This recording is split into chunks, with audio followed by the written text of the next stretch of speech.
शङ्करं न स्मरामि क्षन्तव्यो मे पराधः शिव शिव शिव भो श्रीमहादेव शम्भो।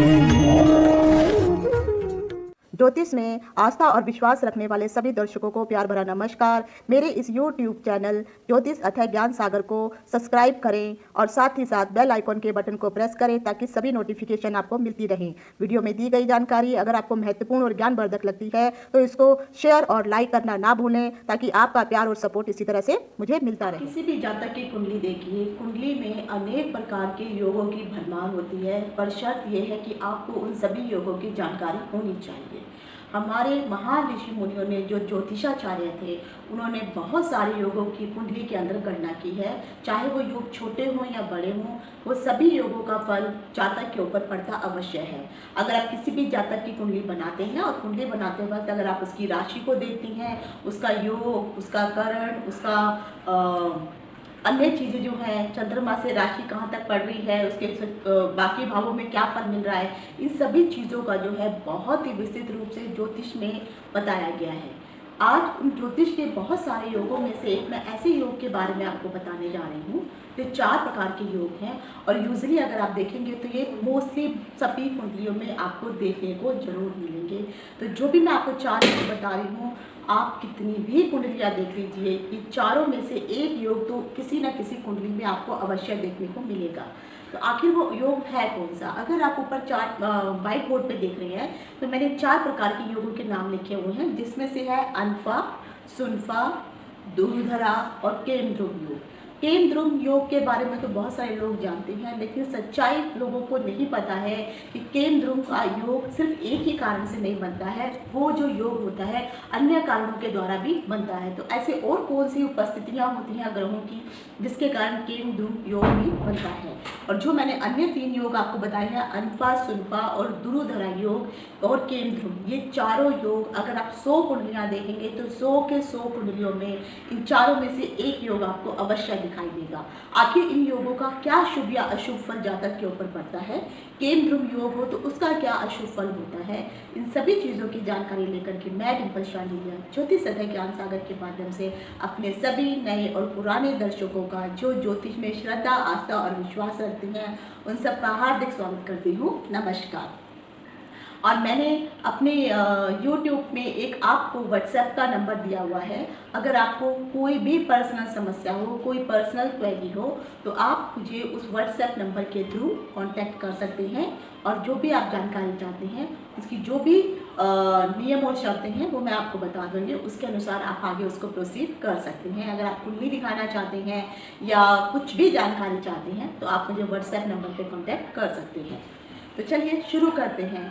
कुंडली में जो मैंने योग आपको बताए हैं, सबसे पहले आपको एक चीज़ ये जरूर ध्यान रखने की चीज़ है कि जिस भी कुंडली में, अब ये जो मैंने यहाँ पे कुंडली बना रखी है, कुंडली के 12 भाव हैं, इन 12 भाव में किसी भी एक राशि में आपका चंद्रमा लिखा हुआ होगा।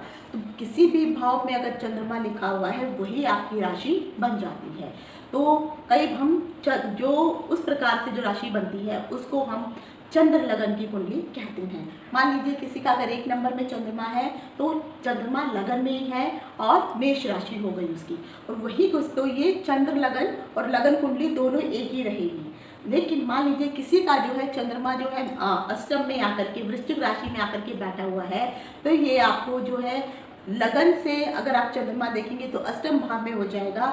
लेकिन आपका लगन मान लीजिए 1 है तो 1 लगन मतलब मेष लगन हो जाएगा, और चंद्रमा आपका अष्टम में आके बैठा है तो अष्टम जो है आपका जो वृश्चिक है वो राशि बन जाएगी। और यही चंद्रमा से फिर हम एक नई अगर लगन कुंडली बनाते हैं तो चंद्रमा 8 नंबर जो है वो लगन में आ जाएगा, तो इसको हम चंद्र कुंडली कहते हैं। और जो भी मैं आपको योग बता रही हूँ इसमें एक चीज़ ध्यान करने की सबसे बड़ी बात ये है कि आपको सूर्य के साथ किसी भी प्रकार की इसकी गणना नहीं करनी है, लगन के साथ भी जो है इसकी गणना नहीं करनी है। जो भी हम गणना करने वाले हैं वो सारी गणना चंद्रमा के अनुसार ही होने वाली है।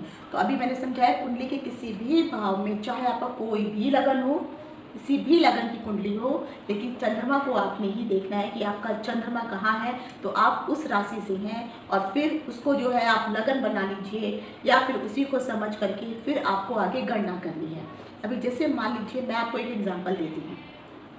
एग्जाम्पल में मान लीजिए किसी का जो है चंद्रमा जो है मान लीजिए अष्टम में है, ठीक है, यहाँ पे चंद्रमा आकर के बैठा हुआ है। अब यहाँ से आकर के अगर मैं ये बोलती हूँ कि जो सबसे पहला जो मैं योग आपको बताने जा रही हूँ, अनफा सुनफा दुरुदरा योग, जो भी योग है इनमें से जो पहला योग आने वाला है वो है सुनफा योग। मैं आपको बता रही हूँ सुनफा योग के लिए शास्त्रों में जो है ये कहा गया है कि चंद्रमा से यदि द्वादश में कोई भी ग्रह ना हो और केवल द्वितीय में कोई भी ग्रह हो तो वो सुनफा योग कहलाता है। अब मान लीजिए किसी का चंद्रमा अष्टम में है, एग्जाम्पल दे रही हूँ। अब चंद्रमा से हमें द्वादश देखना होता है तो आपको गिनना है 1 2 3 4 5 6 7 8 9 10 11 12। तो चंद्रमा से जो द्वादश है तो आपका जो है ये वृष राशि जो हो गई ये आपका 12वां भाव पड़ गया, ठीक है। अब यहाँ पे उसमें कहा है कि कोई भी ग्रह नहीं हो, लेकिन चंद्रमा से द्वितीय में अगर कोई ग्रह हो तो चंद्रमा से द्वितीय हमें देखना होगा तो 1 2, तो द्वितीय जो हो गया हमारा लगन आ गया। अब मान लीजिए यहाँ पे कोई भी एक्स वाई जितने भी हमारे नव ग्रह हैं चंद्रमा को छोड़ करके जो बाकी के जो 8 ग्रह हैं उनमें से कोई भी ग्रह अगर यहाँ पे आकर के बैठा है तो ये द्वितीय भाव हो जाएगा, चंद्रमा से ये द्वितीय हो गया। और यहाँ पे कोई भी ग्रह आकर के बैठा हो तो उस योग को हम बोलते हैं सुनफा योग। क्योंकि सुनफा योग जो होता है जिस भी की जातक की कुंडली में सुनफा योग बना हुआ है, आखिर उसका फल होता क्या है। जो सुनफा योग के जो भी जातक होते हैं ये ध्यान रखिए 15 से यहाँ पर होना चाहिए। तो मतलब यहाँ पर जो है राइट का मतलब है कि यहाँ पर जो है कोई ग्रह है और क्रॉस का मतलब है कि यहाँ पर कोई भी ग्रह नहीं है। चंद्रमा से द्वितीय ग्रह कोई भी हो लेकिन चंद्रमा से 12वें कोई ग्रह नहीं हो, सुनफा योग बनेगा। सुनफा योग में जिस भी जातक का जन्म हुआ होता है ऐसा जो जातक होता है वो पार्थिव यानी राजा के समान होता है और उसके ही समान लग्जरियस जिंदगी जीने वाला होता है। अब यहाँ पे चाहे वो जातक चाहे कि किसी भी गरीब परिवार में ही क्यों ना पैदा हुआ हो, लेकिन आगे चल के जैसे जैसे उसकी उम्र बढ़ेगी वो अपनी मेहनत से एक दिन ऐसी मुकाम या ऐसी कामयाबी हासिल करेगा कि उसको वो सब चीज़ें मिलेंगी। जो भी जातक सुनफा योग में पैदा होता है ऐसा जातक बहुत ही बुद्धिमान होता है, धनवान होता है, उसके पास अतुल्य संपत्ति होती है और साथ ही साथ बहुत ही अधिक प्रसिद्धि और ख्याति प्राप्त करने वाला होता है। तो ये हो गया सुनफा योग। तो किसी भी जातक की कुंडली देख लीजिए उसमें आपको ये योग जरूर दिखाई देगा। अब आ जाता है अगला योग जिस योग को हम अनफा योग के नाम से जानते हैं। अनफा योग में आपको ध्यान रखने वाली चीज़ है, अब मैं लगन जो है चेंज करती हूँ या आपका कोई भी लगन लिखिए, याद रखिए जो भी देखना है आपको चंद्रमा से ही चंद्र लगन कुंडली से ही देखना है। अब ये मान लीजिए किसी एक जातक की कुंडली है और उस जातक की कुंडली में यही लगन है और यही चंद्रमा यहाँ पर है, मेष लगन की कुंडली में ही चंद्रमा आकर के बैठ गया है तो उसकी जो है यही लगन कुंडली बन जाएगी और यही आपकी जो है चंद्र कुंडली भी बन जाएगी।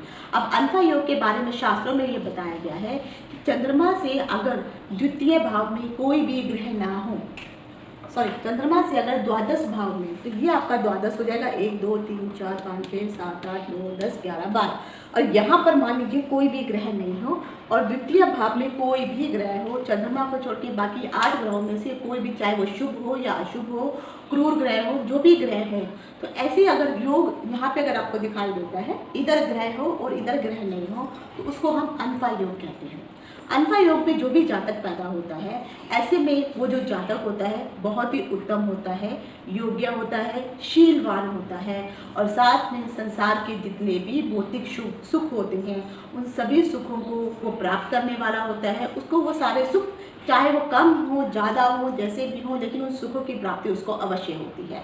ऐसा जितना भी जातक या बालक देखे गए हैं उनके मन में एक अंदर जो है संतोष की भावना अवश्य विद्यमान रहती है, चाहे उनके पास कुछ कम भी हो फिर भी कभी उनके मन में ये लालसा नहीं आती है कि अरे इतना क्यों है, अगर इतना ज़्यादा होता तो मुझे और सही था। तो ये प्रवृत्ति जो है संतोष की जो भावना होती है जो सबसे बड़ी भावना मानी गई है वो ऐसे जातक में देखी जाती है। हमेशा ये ऐसा जो जातक है या बालक है वो प्रसन्न रहने वाला होता है, उसको नए नए कपड़े पहनने का बहुत शौक होता है, अपने आप को साफ सुथरा रखना, अपनी पर्सनैलिटी को बना के रखना, सज धज के रखना रहना, ये मोस्टली अगर देखेंगे तो अल्फा योग के जातकों के अंदर ये सब चीज़ें आपको पाई जाती हैं। ऐसे योग जो योग वाला जो जातक होता है उनके अंदर शीलता बहुत अच्छी होती है, इज्जतदार लोग होते हैं, उनको पता होता है कि समाज में हमें अपनी मान प्रतिष्ठा को कैसे बना के रखना है, और इनके अंदर इतना दमखम होता है कि अपनी मान मर्यादा को ये ऊंचाइयों तक ही लेके जाते हैं और सभी लोग इनकी इज्जत करने वाले होते हैं। और इसके चाहे वो संसारिक सुख हो या भौतिक सुख हो, इनको हर प्रकार के सुखों की उपलब्धि अवश्य होती है। तो ये हो गया आपका अल्फा योग। अल्फा योग के बाद में आ जाता है, तो आई थिंक आपको ये समझ में आ गया होगा। उसके बाद जो मैं तीसरा योग आपको बताने जा रही हूँ, जिसको हम कहते हैं दुरुधरा योग। अब ये दुरुधरा योग क्या होता है, ये भी आपको चंद्रमा से ही देखना है। अब इसमें से मान लीजिए, ये भी मैं आपको लगन चेंज करके देते हैं। अब मान लीजिए किसी का चंद्रमा जो है यहाँ पे आके बैठा है। दुरुधरा योग की जो कंडीशन शास्त्र में बताई गई है, और ये जो योग होता है, जो शुभ योगों में से ये योग भी गिना जाता है और ये अधिक शुभ योग माना गया है। दुरुधरा का मतलब होता है, दुरु का मतलब जैसे दूध, गाय देने वाली दूध, और धरा का मतलब धरती। तो जो हमेशा उपजाऊ धरती जिसको हम कहते हैं, जो हमेशा कुछ ना कुछ उसमें उगता ही रहता है, बंजर नहीं होती है, तो इसीलिए उसको दुरुधरा योग कहा जाता है। ये शुभ योगों में इसकी गिनती होती है। जो भी जातक दुरुधरा योग में जो पैदा होता है, उसकी जो कंडीशन होती है, सबसे पहले कंडीशन ये होती है कि चंद्रमा से द्वितीय और चंद्रमा से द्वादश यहाँ पे कौन से ग्रह होने चाहिए। अब चंद्रमा से हम द्वितीय देखेंगे तो 1, 2, तो द्वितीय में यहाँ पे जो है कोई भी ग्रह हो जाए, और उसके बाद द्वादश तो 1, 2, 3, 4, 5, 6, 7, 8, 9, 10, 11, 12 अभी है। तो अर्थात चंद्रमा के आगे और चंद्रमा के पीछे और चंद्रमा के आगे, ये जो है आपको ग्रह हो, कोई भी ग्रह होना चाहिए, चाहे वो शुभ ग्रह हो तो बहुत अच्छा माना जाता है।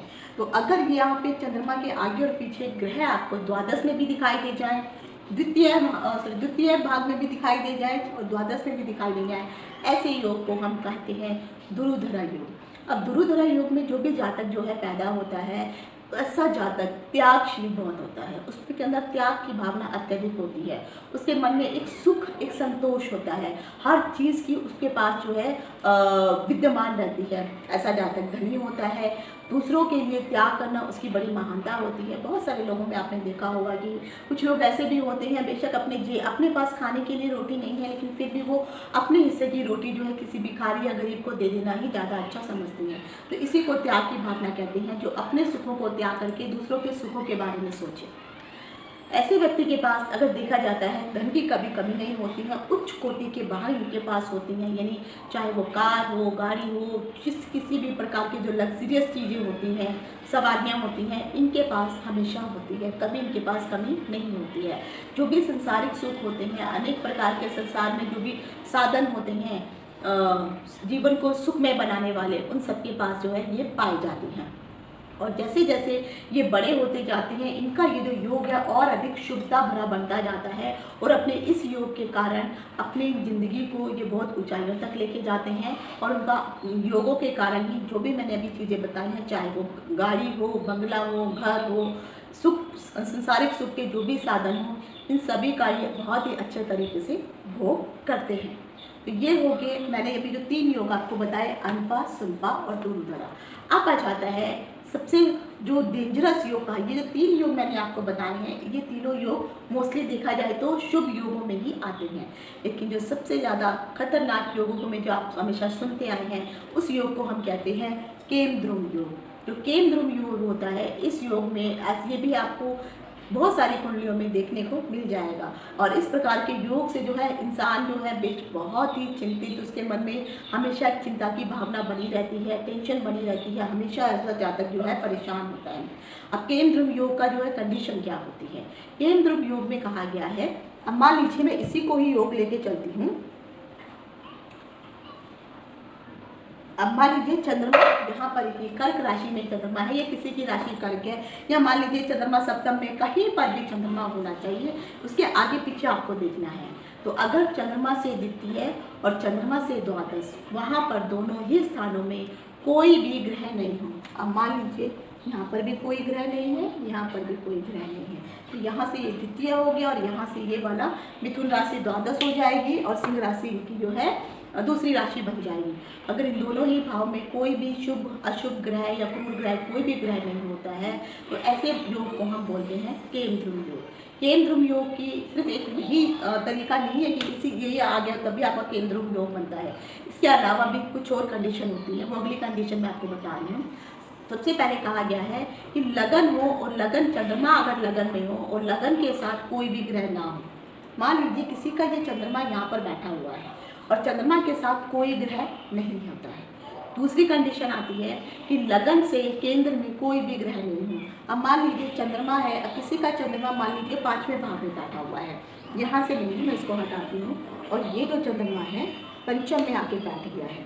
तो अगर लगन देखेंगे तो हमारा जो 1 नंबर का है वो यही लगन है और यही हमारा केंद्र है। तो लगन से केंद्र में तो 1 4 7 10 ये हमारे केंद्र की भाव होती हैं। अगर इन केंद्रों में भी कोई भी ग्रह नहीं हो तो।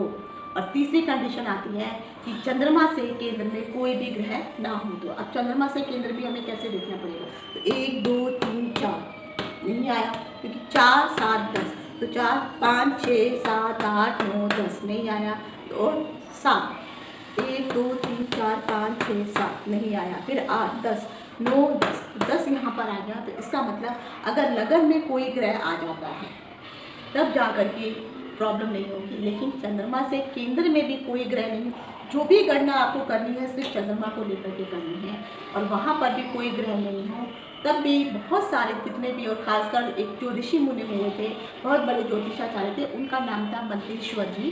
तो मंतेश्वर जी ने कहा है, जो भी मैंने अभी तक आपको कंडीशन बताई है, उनका कहना है कि अगर ये जो मैंने 3 कंडीशन आपको बताई, ये वाली, तीसरा अगर चंद्रमा से द्वितीय और चंद्रमा से द्वादश में, ये सब यहाँ पर कोई भी अगर ग्रह नहीं होता है तब भी केंद्रुम योग बन जाता है। तो सिर्फ आप यही सोच के मत चलिए कि सिर्फ चंद्रमा अगर यहाँ पर लिखा है और यहाँ पर भी कोई ग्रह नहीं है, लगन से भी कोई ग्रह नहीं है, चंद्रमा से गणना करने पे भी कोई ग्रह नहीं है, तभी जाकर के केंद्रुम योग की पूर्ण जो है आप मान सकते हैं कि यही पूर्ण योग बन रहा है। केंद्रुम योग के बारे में शास्त्रों में कहा गया है कि जितने भी बुरे योग हैं उन बुरे योगों में से केंद्रुम योग सबसे अधिक बुरा योग माना जाता है।